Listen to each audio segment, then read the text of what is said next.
Constipation के अलावा और क्या इसके जो है कारण है? मेन देखिए कॉन्स्टिपेशन ही होता है वहाँ पे, और कोई हार्ड चीज़ तो जाने का सवाल नहीं होता है। अगर कॉन्स्टिपेशन रहेगा तो हम प्रेशर लाएंगे, प्रेशर लगेगा तो वही जो बलून्स पे एक एनल कुशन होता है वो सब में रहता है, पर वो इतना पता छोटा होता है कि आपको बाहर से किसी को पता नहीं चल सकता है।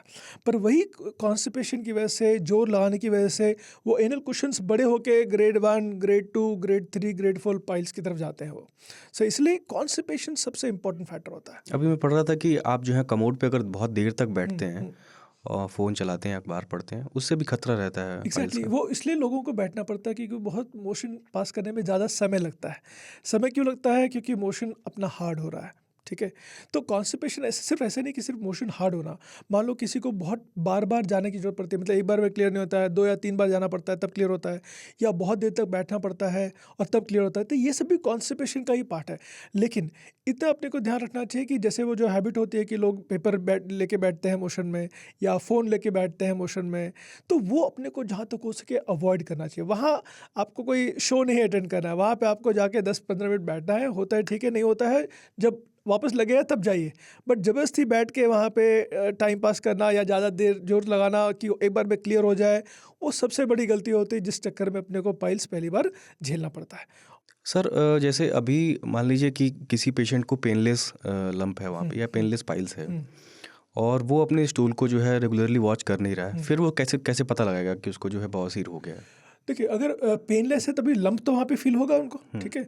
अब वो अगर पेन नहीं हुआ तभी अपना काम चल सकता है। कोई देखिए कोई दवाई नहीं है दुनिया में बनी जो उस लंप को गायब कर दे, ठीक है। अगर ऐसा कोई होता तो दुनिया में सर्जरी करने की जरूरत ही नहीं पड़ती। कोई भी अपन बड़े से बड़े पाइल्स होते हैं, 1 या 2 या 3, वो हम दवाई देते और वो गायब हो जाता। तमाम नीम हकीम धागा वगैरह से पता नहीं कैसे एग्जैक्टली ट्रीटमेंट तो करते हैं। धागे में क्या करते हैं ना, जैसे उसका ग्रेड 1, ग्रेड 2 अलग अलग पाइल्स होता है। तो एक होता है इंटरनल हेमोरॉइड, मतलब इंटरनल, और एक होता है एक्सटर्नल, जो बाहर आपको फील होता है या जो बाहर हम देखते हैं वो होता है एक्सटर्नल पाइल्स।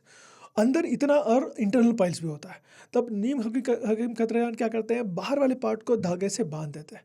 तो उससे क्या होता है, बाहर वाला पार्ट, अब कोई भी मान लो मैं उंगली में धागा जोर से बांध दो तो उंगली की ब्लड सप्लाई चले जाएगी, तो जो नीचे वाला पार्ट है वो ब्लड सप्लाई आ नहीं रहा तो वो कट के निकल जाता है। बट पाइल्स का सोल्यूशन नहीं हुआ, अपने सिर्फ बाहर वाले पार्ट को काटा, अंदर वाला पार्ट तो अभी भी वहीं पे है, ठीक है। So that is why that is not the final solution. तो हमें सर्जरी भी ऐसा नहीं कि बस सब पाइल्स है तो तुरंत सर्जरी करना है। ग्रेड 1 और ग्रेड 2 जो है वो छोटा होता है, अंदर ही रहता है, बाहर नहीं आता है।